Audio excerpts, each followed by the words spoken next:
Joke older than the Sorceress, I mean Voduke. Before starting this review, I need to ask a serious question. Can we please kill old people? Let's just make a rule right now. As soon as someone gets to the age of, say, 78, let's just kill them. Sorry, I'm getting ahead of myself. It's just that I've been playing with the Sorceress. Of course, my dear. If you've ever tried to use her or gotten her as a fourth companion, you'll understand my pain. For those who do, I imagine it will be very cathartic to hear me tear into this hag. But even if not, I hope you can at least empathize with the rest of us. My hatred starts all the way back with the Sorceress at level 1. She starts with 5 HP, no armor, 4 attack, 2 speed, and 3 range. Some of these stats are a little misleading to what you can actually do in-game. For example, 3 range only applies to the Sorceress if you move her. Her passive, Grounded, gives her an extra 2 range at the start of her turn if she doesn't move. This gives her an effective range of 5, which is really helpful for allowing her to snipe enemies at the start of a fight. Sometimes, she still can't reach anyone, and if that's the case, moving her won't help. 2 movement means that at best, she can make up the difference that Grounded gave her. Invigoration and other speed buffs can allow her to surpass Grounded in effective range, but generally, it's still not a good idea to move the Sorceress so far up. Relying on this passive to snipe enemies from afar is often much better. After all, it means she can attack enemies without getting any closer to them, allowing her to beat them in ranged battles. Unfortunately, she doesn't usually get to kill enemies in ranged battles. Her basic attack, Cursed Blast, only deals 2 to 3 damage by default. This is another reason why her stats, namely the 4 attack damage, are misleading. The damage formula for this attack is really weird. At 4 attack, it deals 2 to 3 magic damage.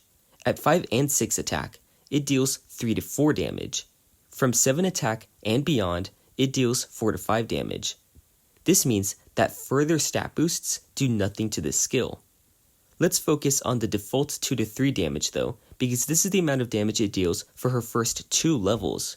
In other words, this is the damage you're going to be stuck with for quite a while, if not the entire adventure. 2 damage isn't going to kill anything unless it's already been damaged. She has the least utility in taking out a single enemy out of any other companion. In theory, this shouldn't be that big of a deal, but in many cases, the absence of extra damage leads to a lot of overkill. She has the least utility in taking out a single enemy out of any other companion. In theory, this shouldn't be that big of a deal, but in many cases, the absence of extra damage leads to a lot of overkill when you use other skills. Most other companions could wipe out another enemy with a single attack. Now, that single attack is being used on an enemy with 1 to 2 HP because Cursed Blast failed to finish them off. If you're thinking that you could simply not use Cursed Blast on that enemy, chances are that there aren't any other better targets to use it on. If there are, that's great, but it's far more common for the Sorceress to simply not contribute as much as any other companion with this attack. You can't even argue that some damage is better than nothing, because in this game, it is possible for this attack to be horribly detrimental. Say you try to attack an unblinded priest to soften them up, and kill them with another attack on the next turn. But Cursed Blast rolls a 3. Now the priest is at 1 HP, transforming into an abomination, which makes your life much worse. This isn't the only time that this attack does more harm than good, but it's certainly the most iconic. In theory, Cursed Blast is supposed to help thanks to its secondary effect. For every attack an enemy receives until the enemy's second turn, they receive an additional 1 true damage plus 1 more true damage for every additional attack received while the effect is active. A practical example would be hitting the enemy with Cursed Blast, then hitting them with another attack. That attack deals its normal damage, but the enemy takes an additional 1 true damage. Then they get hit by another attack. That attack deals its normal damage, and now they take an additional 2 true damage. Even though the debuff is supposed to wear off after 2 turns, you can double the duration by hitting a stunned enemy to trigger the epic effect. You can also reapply it to the same enemy on the Sorceress's following turns, allowing you to keep it in effect as long as you want. Doing this will not reset the damage buildup that you've achieved thus far. That's really important, because this effect stacks indefinitely. By exploiting Morganok's invulnerability, you can stack this effect as many times as you like, just for the sake of high numbers. Realistically, you'll get 2, maybe 3 stacks of damage with this ability on a giant, killing them pretty effectively. That's a reward for putting up with a skill that generally doesn't get to help that much. The effect does trigger in most cases, so it synergizes with spiked armor, burning tiles, and even things that put enemies to sleep. Unfortunately, the extra damage from Cursed Blast will wake up sleeping enemies, making the sleep effect pointless. This is the kind of stuff that fuels my rage. Look at her, sitting on her rock with that stupid, smug smile. She knows she isn't contributing as much as the rest of the team, but she's still going to hog up space here just because she's lived this long so far. That's why I'm saying old people need a reality check. Threaten this woman's life and put the fear of God in her. Do you think I'm being harsh? Look at her second skill choice, Rotting Curse. This applies poison to an enemy for 1 turn and roots them to the ground. Rooted is arguably the least helpful way to immobilize an enemy because they can still use skills, they just can't move. 1 poison damage also isn't very much. So, what does this skill have to make it stand out? Nothing. Nothing. That's right, Squidward, nothing. This ability has a 4-turn cooldown. Why? It stops 1 enemy from moving for 1 turn, and inflicts 1 true damage. Yet, even if you spend the next turn doing nothing in order to benefit from preparation, you don't get this ability back until yet another turn has passed. The worst part is that the afflictions from this skill override and replace other afflictions on enemies. If the enemy was stunned before, Rotting Curse will wake them up and make them rooted instead. That's true for all forms of Immobilize though. What's uniquely bad about Rotting Curse is that the poison replaces other weaknesses. So, a burning unit will now stop being burned and instead only be poisoned when it should apply the poison on top of the burning. You inept, senile sack of decaying flesh. Lives are at stake here. We can't settle for anything but the best. I get it too. The Sorceress is supposed to be a support character. So as long as she is good at what she does, she should be balanced, right? Unfortunately, Rotting Curse demonstrates how badly she fails to support as well as other characters can. Cursed Blast is definitely good at helping characters stack up higher damage against high health targets. But how often are you going to have those kinds of enemies to fight? Especially early on in an adventure, when these are the Sorceress's only skills. On top of that, how often will you want to dedicate multiple characters' turns all to attacking the same enemy? This is just too niche and not useful enough to be sufficient. It isn't useless, but relatively speaking, it's still not very good. Rotting Curse is somehow even worse, but still better than nothing. After all, stopping an enemy from moving does still give you some breathing room, especially since both skills are easier to land thanks to Grounded. The Sorceress at level 2. She now has 6 HP and 4 range. That's it. She doesn't get any more damage, though she technically does get some armor if you choose her first skill option, Exoburst. This skill introduces a lot of mechanics that I have yet to talk about. First, a new damage type. Armor damage is only capable of affecting a unit's armor stat. Any excess damage will not be applied to their health. Exoburst deals the Sorceress's attack stat as armor damage to an enemy, and if they lose all of their armor in the process, she gains their armor for 1 turn. This means that at the end of her next turn, she loses the armor. So if you see her with armor on her next turn, do not end that turn expecting to keep that armor. Exoburst is also an example of a free action. This is the 3rd classification of a skill, with the other 2 being full actions and simple actions. Free actions have to be used at the very start of a turn. Once used, you are free to move and use another skill as if you hadn't just used the free action. One tricky thing about free actions is that you have to use them before doing anything else. Even though they are free actions, you can't use them in between moving or after using another skill. You have to use the free action first, or else you can't use it at all during that turn. It's a lot like the Arcane Wizard's teleport ability, except when he's invigorated, he can use that after moving. Exoburst is a 2-turn cooldown skill that basically gives you free damage against armored units. It's not recommended to actually try tanking with this ability, since it means putting the sorceress in a vulnerable position in the first place. Her huge range with grounded should keep that from happening. Even if the target lacks armor, the skill can still be aimed at them. In fact, even if the armor damage deals 0 damage to the target, it can still result in the same effects as actually damaging a target. For example, it frees enemies from ice and wakes them up from being asleep. It also activates scenery like explosive barrels. Exoburst even counts as an attack for Cursed Blast, meaning that the sorceress gains self-synergy with these two skills. Since it serves as a free additional skill to use, it's a nice choice to have most of the time, especially since it's not going to be detrimental that you have to use it at the start of the sorceress's turn before moving, since you don't want to move her anyways thanks to grounded. Very rarely are you going to pick her other option, Punishing Curse. This skill takes the current damage over time that a unit is suffering, quadruples it, deals that as true damage, and resets the duration of the affliction. Afflictions are rare in this game, so you won't often get the chance to hit an enemy with this. If you do, your reward for that is usually 4 true damage. That's not very much, especially when Cursed Blast deals 2 to 3 and opens the door for even higher damage stacking. Cursed Blast still isn't very strong on its own, but getting a skill that deals 1 to 2 more damage than that, at level 2 no less, is not very impressive either. Of course, it's possible to get more damage if you stack afflictions and or use bleed, but that strategy has 2 obstacles. First, you need to inflict bleed on the enemy. Afflictions are rare, and in the cases that you can inflict bleed on an enemy, they've likely suffered a bunch of damage in the process already.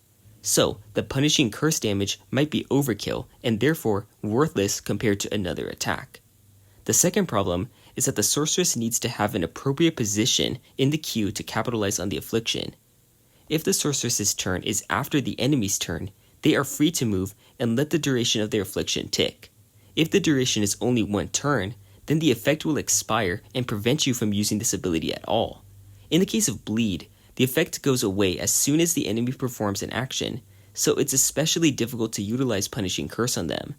However, even if the sorceress has a turn after your other characters but before the enemy moves, this proves to be a problem in its own ways too.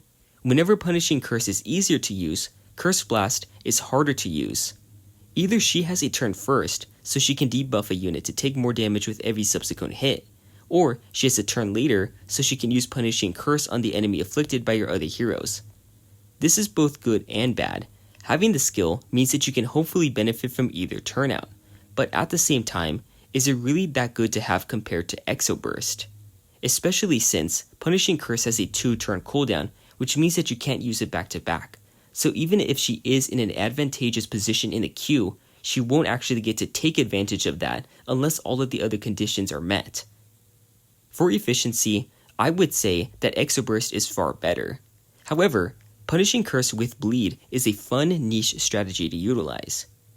Other than the new skill options and the range boost, level 2 doesn't give the sorceress much more to work with.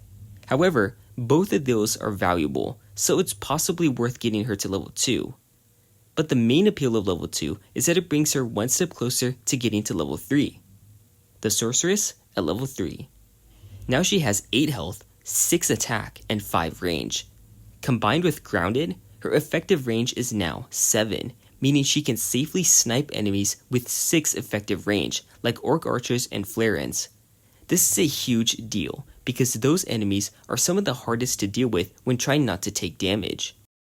Her 6 attack means that she now deals 3 to 4 damage with Cursed Blast, which is a chance to one-shot these enemies, but unfortunately isn't guaranteed.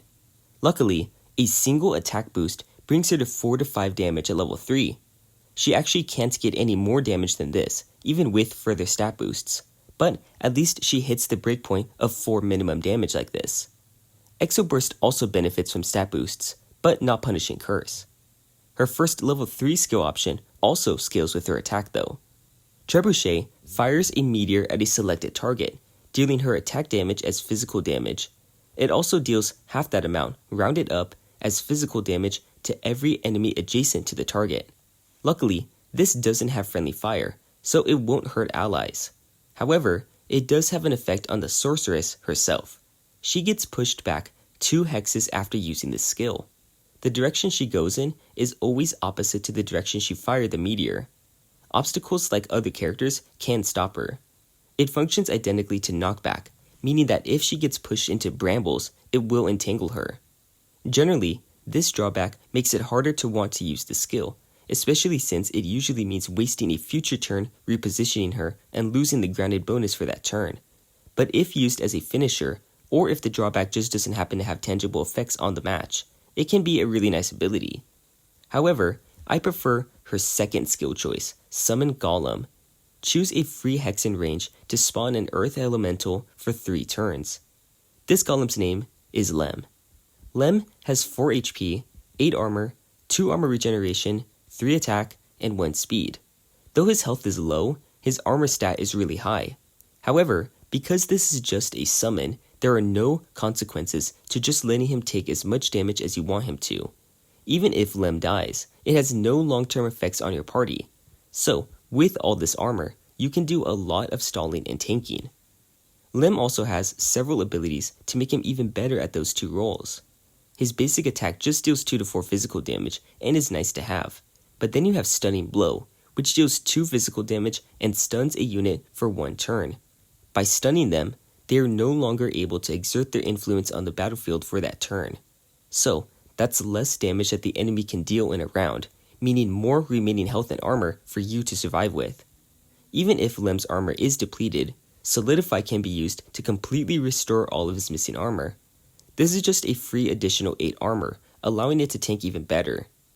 Lem's main weakness, besides his health, is having 1 speed.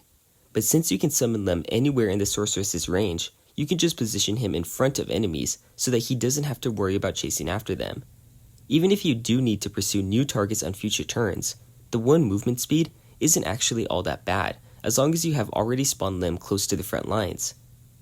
Even all of these words fall short of just how useful this summon is. Level 3 is desirable for Lem alone. In fact, make Lem a companion. We don't need the Sorceress. A tanky bruiser with 1 movement speed would be so unique. It would fit right into the... Oh wait. Both of her level 3 skills are rock solid choices, but I vastly prefer Lem. Besides, summons are so satisfying to have in this game. The Sorceress has some unique metagame strategies. 1 attack boost goes a long way for her, but any further attack boosts give significantly diminishing returns. Armor boosts can be nice if you plan on using Exoburst for tanking, as these can stack. Invigoration is a lot less useful for her, since moving at all makes grounded useless for that turn, though it can be nice at high levels when she has enough range to not even need it. Like all characters who don't benefit as much from Invigoration, Exhaustion also doesn't negatively impact her as much. Since you have to either move or attack, Grounded makes the choice that much easier. Exhaustion might not even feel present when she's one of the characters picked. Synergy exists on both extremes for the Sorceress. Either she works really well with a character or she doesn't. For example, multi-hit attacks like magic missiles are incredibly powerful when combined with Curse Blast, killing practically everything you hit with them. But other support characters like the Knight or Witch Doctor don't get much out of supporting each other when the Sorceress is present. One of the best synergies for punishing Curse is Bravebark with Nature's Wrath. Enemies walking into his brambles and being inflicted with bleed is a perfect setup for huge punishing Curse damage, one-shotting trolls and other 8 HP enemies. Generally though, Exoburst is better, as it can help cut through armor for physical damage dealing companions to finish off enemies faster. She is certainly one of the most unique and ambitious characters in the game design-wise. The risks taken to make her skills more special haven't entirely paid off though. Her usefulness varies more than any other companion, which makes her less desirable for some party compositions. That being said, she's not useless and can certainly be a lot of fun. It's possible that she is the least that Legends of Kingdom Rush's cast can offer, and if that's the case, it just goes to show how good this game is. Unlike the Sorceress, Legends never gets old. Nothing.